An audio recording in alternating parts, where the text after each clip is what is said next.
ভোগান্তির আরেক নাম বরিশাল শেরেবাংলা মেডিকেল। তো আমরা বর্তমানে সার্জারি বিভাগ মহিলা ওয়ার্ডের সামনে আছি।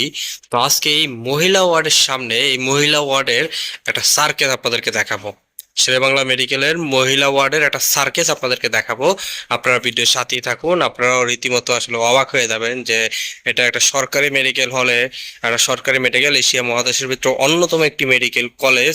তো এই মেডিকেল কলেজের সার্কেসটা কি?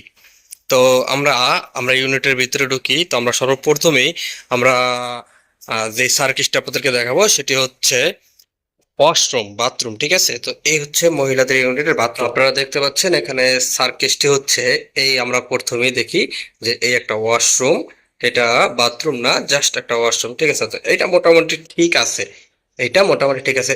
এরপরে যে সার্কেসটি, এরপরে আমরা কিন্তু ধীরে ধীরে আপনারা আরো অবাক হবেন, যত দেখবেন ততই কিন্তু অবাক হবেন। এই একটা হচ্ছে বাথরুম।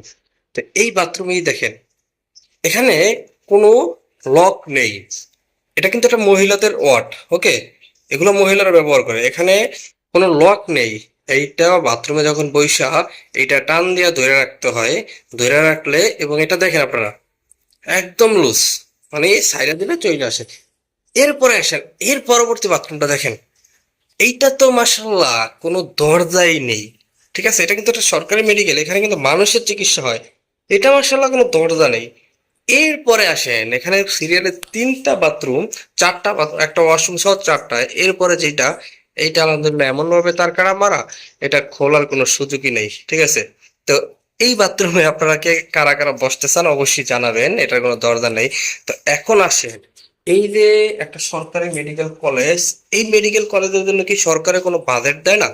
সরকারের কোনো টাকা বরাদ্দ করে না? তাহলে সেই টাকাগুলা কোথায় যায়? এটার পিছনে কারা? এই এই এই যে দুর্নীতিগুলো করতেছে, এই দুর্নীতিগুলোর পিছনে আসলে কারা? এরকম একটা মহিলা ওয়ার্ডের যদি বাথরুমের এই অবস্থা হয়ে থাকে, তাহলে সেই মেডিকেলে কিভাবে ভালো চিকিৎসা পাওয়া যাবে, সেই মেডিকেলে কিভাবে ভালো চিকিৎসা হয়, এই বিষয়টি নিয়ে কিন্তু এই এই মুহূর্তে বর্তমানে আন্দোলন চলতেছে। কিন্তু আন্দোলন চললেও সেই আন্দোলনের তোয়াক্কা তারা করে না।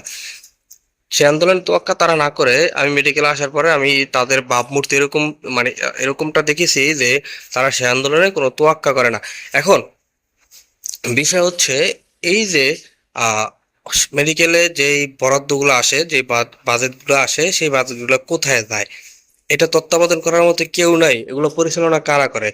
যদি যারা পরিচালনা করে তারা যদি দুর্নীতি করে, তাহলে তাদের বিরুদ্ধে কেন ব্যবস্থা নেওয়া হয় না? শুধু ওই একটা বিভাগ না, পুরো হাসপাতালের প্রতিটা বিভাগের প্রতিটা সেকশনের ঠিক এমন অবস্থা।